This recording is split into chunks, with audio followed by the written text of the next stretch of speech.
right, it's time for my spring series wrap-up, summer series TBR. It's just how I keep myself accountable for what I want to read, what's on the horizon.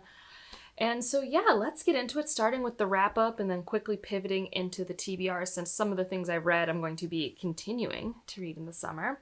And we'll start negative and work our way up, ending with the TBR.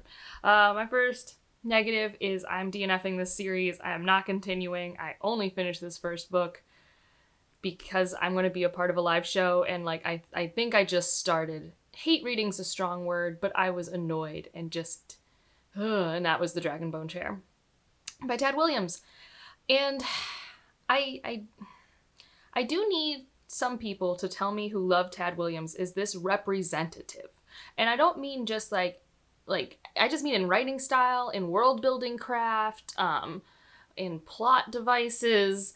Because I get Simon is going to grow as a character, so not all of my annoyance is with Simon as a character. It's actually in all of the execution choices, like all of them. So I am not continuing. I do not care. There is no universe in which I could care, and it's annoying to me because I want to. I want to not dislike classic fantasy as much as I do. Although again, I don't know when things get to be called classic. This came out in 1988. That's not that old. That's like 36 years old. How is that a classic? And like, I get it, Lord of the Rings only came out like 40 years before that, but still, like, anyways. I just have struggles with things that are inspired by Tolkien or Sword and Sorcery or Arthur stuff. All of that usually doesn't hit for me unless there are strong characters or strong world-building elements. And I found Dragonbone Chair lacking in both. By the time you're seeing this video, our live show will be up, and it will probably have a whole host of opinions. And yeah, like, it's not that I don't get why people like it. I just very much am like, oh man, this is really not made for me, like, at all.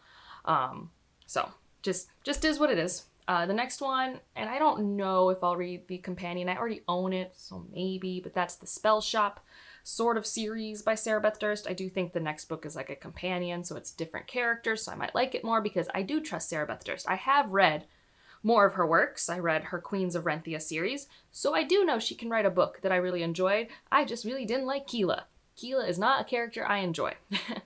I'm learning this year that sometimes how I'm coping with 2025, because I interact with a wide range of people in my personal life and my professional life who need me to be patient and give them grace and meet them where they're at, and I'm more than willing to do that in my real life. But when I meet a character like that, I am like, no, I have run out of patience. These real people, they have taken all my energy. You fictional person, get your shit together. Get it together. I'm not here for it. I'm not your therapist. Work it out. And that's how I felt about both Keela and Simon. So yeah, I wrapped those up. Things that I have read, like either started or continued with, and I have nothing else I can read, so I'm caught up. The Raven Scholar, one of the big where did this book come from fantasy books of the year. Yeah, I'm very excited to continue the series when we get the next book. I don't know how long it will be. Like, I think I read the acknowledgements, and this book took like 5 years to write. So I don't know if at the same time they were also, outlining the second book. I don't know if they've mostly written the second book. I don't know if we're going to need another 3 or 4 years to write the second book. I don't know. I have no idea. I do enjoy the first book, though. And so that was, a delightful surprise. It was not on my TBR. It was not on my radar. One that I do believe was on my TBR was A Drop of Corruption, the second book in the detective dim mystery series. I don't really know what the series is called, but I read it. The Leviathans. I think it's called The Leviathans. I don't know why my brain just decided to open that tab, but there we are. And I really think the world is cool, and these characters are growing on me, and I thought this mystery was just actively more interesting than the Tainted Cup mystery, so yay.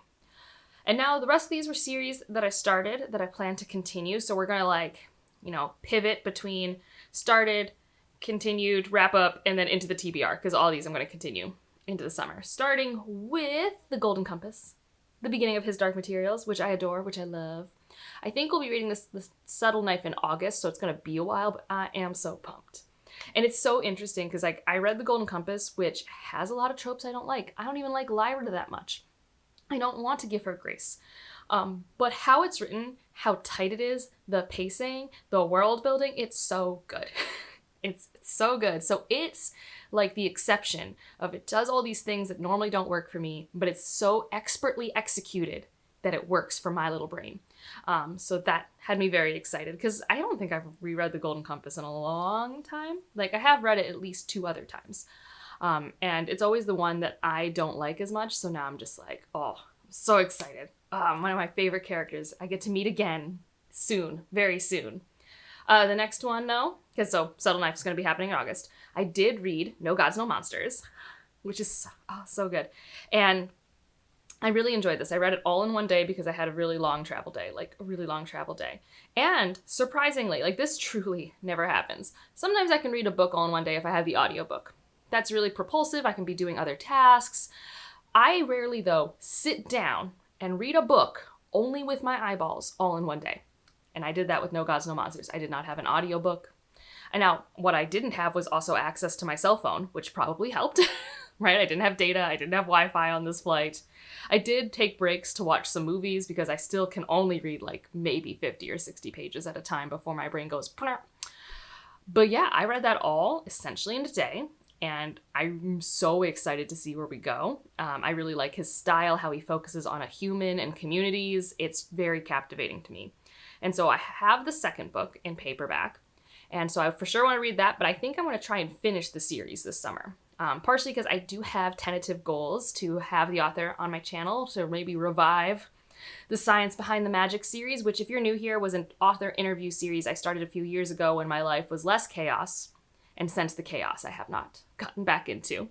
But I've interviewed thus far Ken Liu, Karen Lord, and the authors of the Rook and the Rose series, Marie Brennan and Alice Helm. It's delightful for me. Like, I just love sometimes rewatching them because these are some of my favorite, like, artistic and intellectual thinkers just, like, saying such cool things.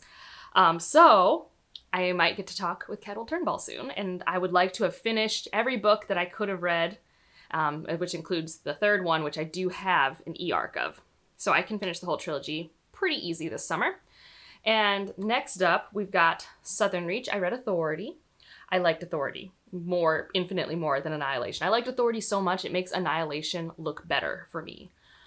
Primarily because I like Control. I had no patience for the biologist. Again, apparently I'm low on patience for characters this year. That has not always been who I have been, but that's apparently this year's theme. Control, though, his type of paranoia, his need for control, it both resonated with me and I found it to be an interesting lens to kind of go through this sci-fi thriller story. I thought it was very engaging. I don't know what Acceptance is about, but that's what we're reading soon. I think in 2 months is when I'm reading Acceptance. And then I finally read Paladin's Grace. It was on many a series TBR, and it's finally been vanquished and read, and I adore it. Like, how do you not adore a paladin who knits socks? My only quibble is that a lot of the tension is in a courtroom scene, and courtroom scenes just stress me personally out. They just do. It was a little more stressful than I wanted it to be. But that said, I do want to continue with the next one, which I believe... What is it called? It's not Paladin's Faith. No, it's the green one. It's the green one. Paladin's Strength. I do want to read that one next, so we shall see when I get to that, but that's on my list. So let's get into the rest of the TBR. One that I've already started, but I haven't finished, so I didn't put it in the series thing. I actually have 2 of these that I'm like in the middle of, and I won't finish. One's the first book in the Bridge Kingdom. I think for sure I want to at least read the first 2 books, if only because I know it's like a 6-book series broken up into 3 parts with like different couples that you follow and different stresses. Also, if you're hearing rain, it's because it's raining, like a lot. But I don't think you guys will hear it, but I hear it, so I'm a little distracted. So The Bridge Kingdom, I actually started reading because, I've had it, and I wanted something fun and escapist and nostalgic for me. So I wanted something that was familiar and tropey and doesn't really, like, do anything wild, but my version of it that works. Because I recognize that the Dragonbone chair is a nostalgic bucket that works for a lot of people. It's just not my nostalgic bucket. So I wanted to try out mine just to see if I could right now be in the mood to read something familiar and it's just this thing that isn't working. And yeah, I really enjoy The Bridge Kingdom so far. And it's familiar tropes. You know, the misunderstanding, and actually this is probably better than some of the ones I used to read growing up because it's dual perspective. Because like it reminds me of things like Uprooted and like ACOTAR and stuff, like, but it's dual POV. And, I think Uprooted is still probably my favorite version of like isolated female character who's like has powers and grouchy old man person. I think this one might be age appropriate. So like there's that. The other one I'm in the middle of that I'm definitely going to finish this summer is Dead House Gates. I have the last book left, which is about 40%, which means, and like I would have finished it sooner, but frickin' Dragonbone Chair, man. Just, that took all of my willpower to read dense fantasy for the rest of this month, so that's not happening in June. So I think I'll finish this in the summer, and then kind of make it my tentative goal that the last third of the year is Memories of Ice, but that's going to be a fall-winter project. So, rest of summer is finishing Dead House Gates, but I have read like 3/4 of it, or maybe 60% of it, which is still a lot, because Dead House Gates is like 1,000 pages. All right, now... Another consequence to not Dead House Gates, Dragonbone Chair is, I put the spider on my TBR. It's been a few months, I read The Wolf. I liked The Wolf. I didn't love it, but it was like my version of kind of not exciting epic fantasy where it's just like normal kind of races that are slightly different and castles and politics a la Game of Thrones that worked for me. It was digestible, it wasn't too long, it didn't overstay its welcome. It's like I could see myself liking the things that other people liked. And because of that, and because I know what intrigue and who the spider is, I'm going to pick up the spider. So I'm going to continue it. And if I don't love the spider, I just won't read the cuckoo, and we'll move on. So that was, a fun thing. All right, the most exciting thing that's about to happen is I'm going to start with Bejeweled Fantasy. I was going to do it in June. And who knows, I might still, but it's like, again, Dragonbone Chair. It killed my brain. It killed it. So I want to give myself a week before in July reading The Curse of Chalion. And I'm so excited. I'm so excited to get into her fantasy stuff. I miss her. Next up, I have a few science fiction that I do want to tentatively try because my science fiction reading has seemed to plummeted after the first quarter of the year. And I would like to get some of it back. And part of that is I just need to go out and learn more of the science fiction that's out there. Actually, there's going to be a third one I just forgot to put on my list. So, first, I want to read The Stars Undying. I have the ebook. I have the audio. There's no reason for me not to read this book. I would like to read it. I almost started it and I was intrigued, but it seemed very dense in its world building and my brain just didn't have it when I tried. So I want to try it again when my brain's a little more recharged. Because the past couple weeks have been Dragonbone Chair and me being sleep deprived. It's like a 1-2 punch of, oh yeah, dense stuff? Maybe not. The other one, and I bet I can hear all the Bethany Jacobs fans in the crowd getting excited, but I'm finally going to read These Broken Stars. The third book comes out this fall. I should read this sci-fi series that I know so many people enjoy. From Orbit. I know very little about it. I know that the first 2 books have been wild. Like, most people who have read it have been enjoying it, find it to be very unsung, underhyped. So I'm going to give it a go. And hopefully I like it, and then I get to the trilogy ending. I hope it's a trilogy, or it doesn't matter if it's not. I'll just keep reading it anyways. Come November, I believe that's when the 3rd book's coming out, so that's also exciting. The last sci-fi one that I forgot is the new Massa Plady book, Ungovernable Impulses. Is that what it's called? I don't even know. The Potency of Ungovernable Impulses. I was pretty right. I have the physical, tentatively waiting for the audio because I really like the audio. Also thinking about rereading the series like a wild person, although they're novellas, so they're not like that long.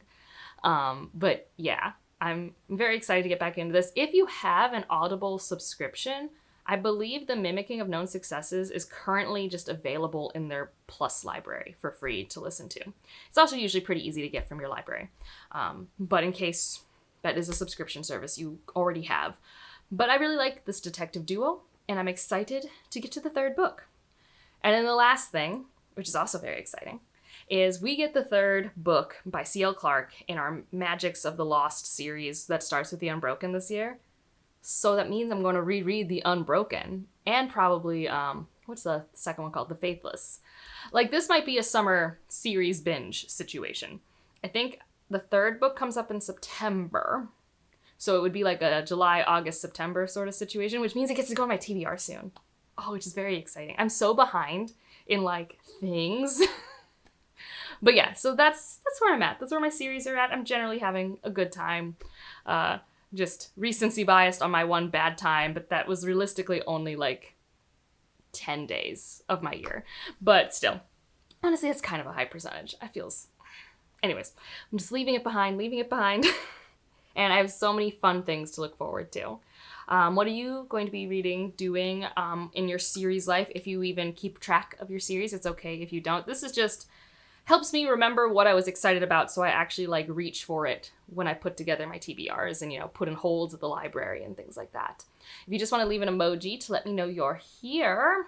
What am I most excited about? The Curse of Chalion. I don't even know. Maybe I don't even think chalices are a thing in that book, but it's making me think of a chalice every time. So a goblet, a cup, a chalice, that type of emoji. And otherwise, like if you liked it, subscribe if you want to, and I'll see you in the next one. Bye.